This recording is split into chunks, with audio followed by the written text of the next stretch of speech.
Question. Hi Kim, thank you for your answer to my previous question relating to the My Lives book. I found it helpful. This was a question asked to a book I have published called My Lives with Lucifer, Satan, Hitler and Jesus. So you'll need to look up that answer to understand it. But anyway, my question this time is more simple. If I understand the teachings correctly, it has been said that there are fallen beings that know that we are in duality. How can this be so? Most, if not all of us, forget our lives previous to Earth, and certainly that there is anything beyond Earth. Perhaps I'm using the linear mind in what follows. If the highest level of fallen beings correspond to the lowest level of consciousness available on our planet, and at the lowest level, the person says that 144th level, I believe, but it's actually not the 144th, that's the highest level, it's the 0 level. They have lost all sense of connection with the masters or their own higher selves. Then how do they have any remembrance, recognition, memory that there's more? In other words, how can beings trapped in a fallen consciousness know that there's more to life than they let themselves or others believe? Well, it's a very understandable question. So let me just give a very brief recap. You'll really need to watch my video on how the world was created to understand this. But, so, there are beings on Earth that is what I call fallen beings, because they are trapped in duality. And they're seeking to manipulate the rest of us and control us. Oh, we can call it a power elite. You see many of the dictators throughout history that have been fallen beings. You see many people today who are fallen beings who are seeking to get powerful positions. So, there are 144 levels of consciousness possible on Earth. I have a breakthrough video that talks about this. And the highest is the 144th level, where you are pretty much ready to ascend and not have to re-embody on Earth. Then there's another dividing line at the 48th level, where you still see yourself as a connected being, but if you go below that, you lose your sense of connection to your higher self, to the ascended masters. So then your mind becomes a closed system. And then you can go deeper and deeper into duality and separation until you reach the 0 level, which is the lowest level of consciousness allowed on Earth. I'm not saying it's the lowest that's possible, but on Earth it's the lowest level that's allowed. That's where you find the fallen beings who are in the lowest state of consciousness, where they're the most selfish, the most self-centered, the most willing to manipulate others without considering the consequence that it has for others. Right, so it's understandable that you can reason that as you go to lower levels of consciousness, you understand less and less. It's understandable you can reason that way, but it's not correct. You actually, when you go to these lower levels of consciousness, you know more and more, but you only know it intellectually, theoretically. You're not applying it, you're not living it, you're not walking your talk, so to speak. So we can look at it this way. The levels of consciousness, first of all, refer to your sense of connection. And as I've explained, what gives us a sense of connection is the one mind or the Christ mind. So you can say that at the 48th level, you have an intuitive experience that you're connected to something beyond your own mind. That your mind isn't able to explain everything. Because you know, you have an experience. Oh, there's something. I sense there's something. I get some intuitive insights from somewhere. And it's not coming from my own intellectual linear mind. I'm not analyzing my way to this. I'm not reasoning my way to it. I just get these intuitive insights. So then you can increase that connection until you reach the 96th level. And from the 96th level and up, you are consciously aware of the Christ mind, the Ascended Masters, and you know what you're connected to, in other words. And what you, for that matter, came out of, that you came out of your I Am Presence, that came out of the Ascended Masters, going all the way to the Creator. So as you go below the 48th level, you're losing that intuitive sense of connection. But it doesn't mean you become unconscious. And so what has happened to the fallen beings, as I explain in How the World Was Created, some fallen beings, they didn't fall on Earth. They fell in a previous sphere. So they had a very, very long time to be in the fallen consciousness.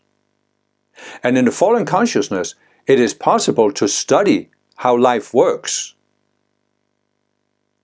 But you only study it based on this unascended sphere, the identity, mental, emotional, and physical level.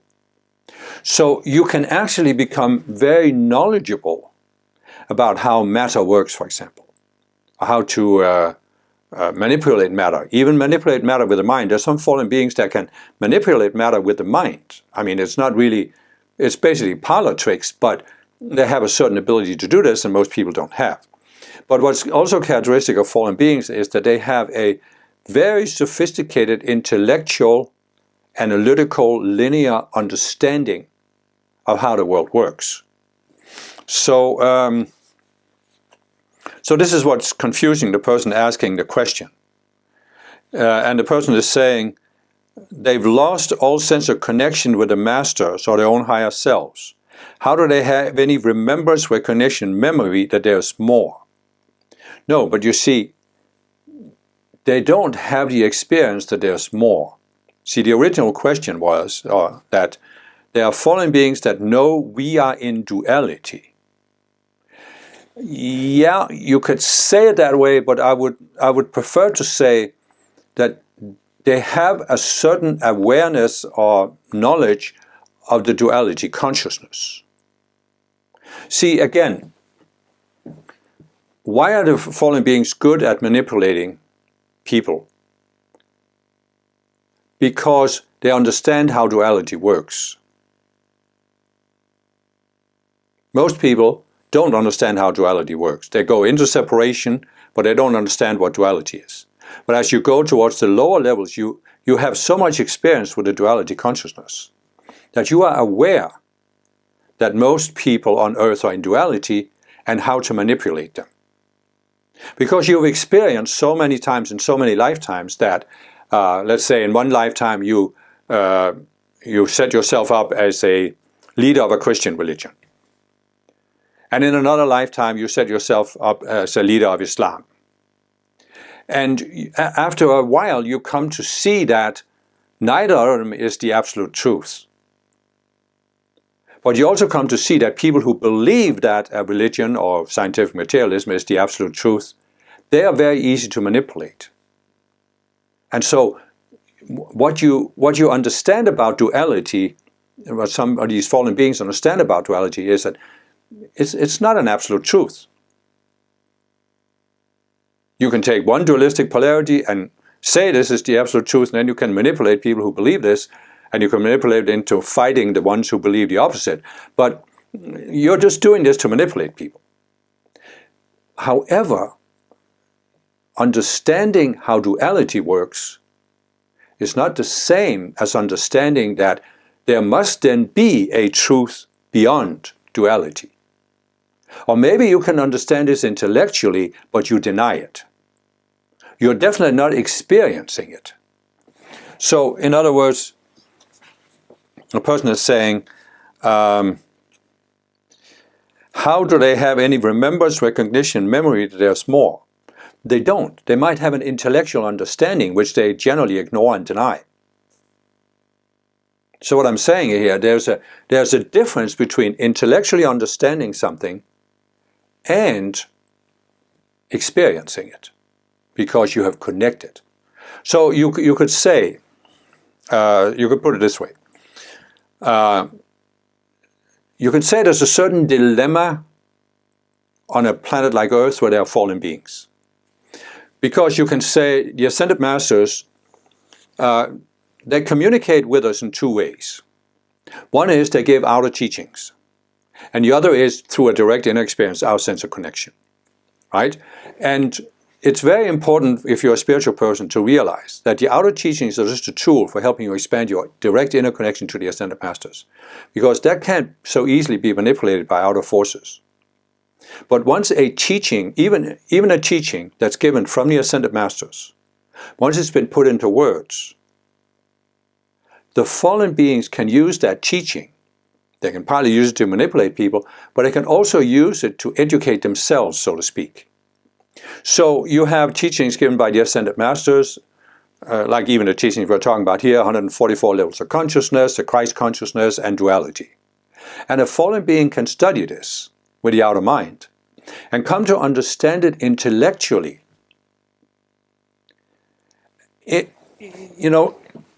And this is what, I remember when I was younger, and I started to understand, started to grasp a little bit that there were false teachings.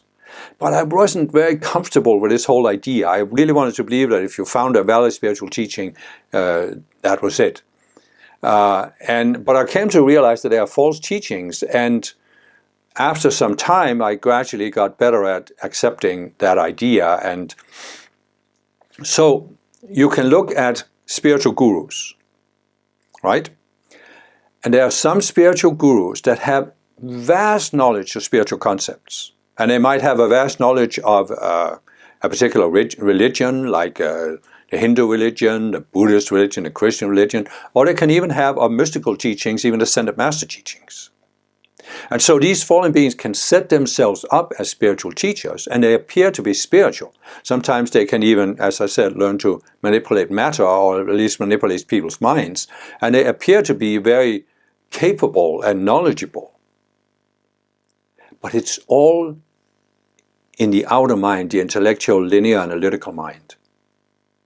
They don't have the connection, which you can often see. If you have a connection yourself, there comes a point where you have enough connection that you can read whether somebody else has a connection. And therefore you can look at some of these spiritual teachers and you can just see, they just don't have it. Whatever they have is all in the outer mind. They don't really have a connection to the one mind, because they're still focused on themselves, even though they've set themselves up as spiritual teachers. They want to be admired, to be validated, to have followers, whatever. So what I'm saying here is, it's perfectly possible for a fallen being to develop a sophisticated understanding of spiritual concepts without having the direct inner connection to the spiritual realm. That's perfectly possible, because it's all in the mind. And as I'm saying, once you have ideas and concepts that are put into words, the fallen beings can use them. And it can seem like they have a sophisticated understanding of it. They just don't have the connection. But if people are trapped in duality where they don't have a connection themselves, how are they going to see that this particular guru doesn't have a connection? That's why you see some of these gurus that are out there in the world who attract a large number of followers, because the people don't have the inner connection, so they don't have the discernment. They can't read that the guru doesn't have a connection. It takes one to know one. So you have to have some inner connection to the Christ mind before you can see that a guru, even though he appears very sophisticated, doesn't have a connection. And so I think it's a very interesting question to bring up. The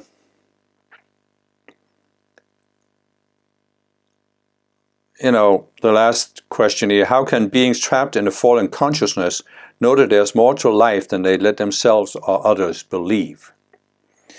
Well, as I said, they know this intellectually. And that's why they can sometimes, they can actually manipulate people who have some connection to the Christ mind. Because you can say, as I just said, if people don't have a connection, they can't see the guru doesn't have a connection. But that would imply that a fallen being can only attract people who are below the 48th level of consciousness. But that's not necessarily the case, because there are certainly false gurus that have attracted people who are above the 48th level. I would say not about the 96th, but certainly about the 48th. And so this is because, even though people have some discernment, they don't use it. Because with the outer mind, you decide, oh, this guru must be a really sophisticated guru because of this or this or this. And then the fallen being, as I said, he has an intellectual understanding even of a spiritual path. because the concept of a spiritual path has been around for a long time. So they can develop this. So they can tell people basically what people want to hear. And that can that can fool people that have some connection to the Christ mind, but they're not using it, they're not applying it to the Guru. And it's partly because they haven't consciously taken responsibility for themselves yet, even though they are above the 48th level. But so it's not that the fallen beings know there's more to life than they believe, in the sense that they experience it, but they know it intellectually. And that's why they can use it to fool other people. So you can say that you can go above the 48th level, but you haven't really consciously realized what the path is about. I talk about the outer path and the inner path.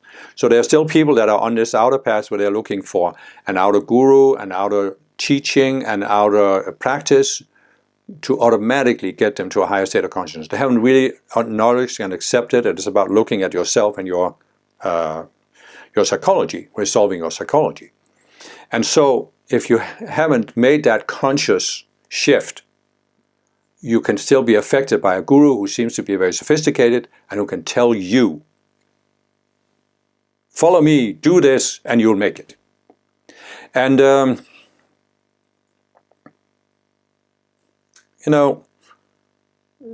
one of the characteristics you can use, but I mean, really, the only way you can really evaluate this is when you become consciously aware that you have a connection to the one mind, and you take responsibility for changing yourself.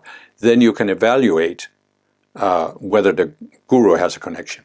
But one thing you can look at definitely is that many of these false gurus, they are very, very good at using the intellectual, linear, analytical mind to come up with teachings that sound very, very sophisticated. And there is a clear tendency, if you see it, you can even see it in some channelings out there, where they are channeling beings in the mental realm, that they're very intellectual, very analytical, and this appeals to a lot of people in our age because we've been brought up with scientific materialism, that's the analytical mind. And but first of all, they're very intellectual, but second of all, it isn't clear what they're saying. So in other words, they're intellectual, but it's hard to pin down exactly what are they saying. And that's what I mean when I say sophisticated, in quotation marks. Because there are some of these gurus that are very, very good at using words it's like they're saying something and they're using a lot of words that sound sophisticated. But if you really look at what is the person actually saying, you can't pin it down. And this gives many people the impression that, oh, the guru understands what he's saying. And I don't, but that's because I'm not as sophisticated and not at the same level as the guru. So I better listen to it, because maybe one day it will click and I'll understand it. But if there isn't a deeper understanding to begin with, that it's just words, you're never going to understand it. But you could come to a point where you say, oh, this is nonsense. Let me reach for the Christ mind, where I get something that really makes sense. So you can evaluate gurus based on that. I guess what I'm basically digressing into here is that the fallen beings who know the most, some of them have set themselves up as spiritual gurus, or prophets, or leaders of religions, leaders of churches. Quite a few popes, if you look at it historically, have been fallen beings. Theologians who came up with very sophisticated intellectual arguments. So in a sense, we're going back to what the person said, that where, as I'm saying, the lower you go in consciousness, the more sophisticated you become at using the intellect. You basically become very sophisticated at using the duality consciousness to come up with this argument that one dualistic polarity is the ultimate truth and the other one isn't. You can see it, for example, in this old discussion between some theologians that come up with these arguments for why God must exist. And then you have materialists or atheists who are coming up with arguments against this, or arguments for why God must not exist. They're just arguing based on an intellectual level, because the only real way to settle the question is to have a connection to the one mind and experience that there is a hierarchy of beings that are leading upwards, and maybe there's some guy at the top there. And you can even experience the Creator's being directly. So there just comes a point on the spiritual path where you become consciously aware of this. And you can also come to a point, which I struggled with for some time, but I eventually realized that I had to start looking at my own mind, because I had a strong desire to understand things. And at some point I had to look at that my mind was also, my intellect and linear mind, was also deceiving me, because here's the deal. The mind, I've talked about this in other videos, especially in my playlist about how the world works. I have one about how the mind can deceive itself. So the intellectual, linear, analytical mind thinks a certain way. Nothing wrong with that, right? It's a tool. It's meant to help us deal with practical matters in the world. But the intellect isn't satisfied with that. It wants to be able to settle all questions, even, cosmological questions. But it can't, because it can only deal with basically a dualistic way of looking at life, because it's always looking at form and opposites and this and that. So it's always evaluating. It isn't necessarily a value judgment, but it's still evaluating. So in other words, the intellect thinks in a certain way, which means it's inside a certain mental box. It can't think beyond the box. And so as spiritual people, we often go through a phase where, we didn't grow up with a spiritual understanding. Now we find a spiritual teaching. Now we realize, there's so much more to understand about life. And now you study a spiritual teaching or follow a spiritual guru, and you are thinking at a certain phase that when I understand everything, I will be in a higher state of consciousness. But as I've tried to explain here, understanding is not the same as your level of consciousness, your level of connectedness, your level of oneness. So there comes a point where you have to realize as a spiritual student that understanding spiritual teachings is valuable, but it can only take you to a certain point. After that, it's a matter of using your intuition to go beyond understanding to internalizing, becoming one with, expanding your connection. It's like the Ascended Masters have said, for example, and they give a teaching in words. Some people become focused on the words and the meaning of the words as they see it based on their current state of mind. But the purpose that the Ascended Masters have for giving a teaching is to help people go beyond their current state of mind. And how do you go beyond your current state of mind? There is only one way to go beyond your current state of mind. You must connect to a being in a higher state of mind than yours.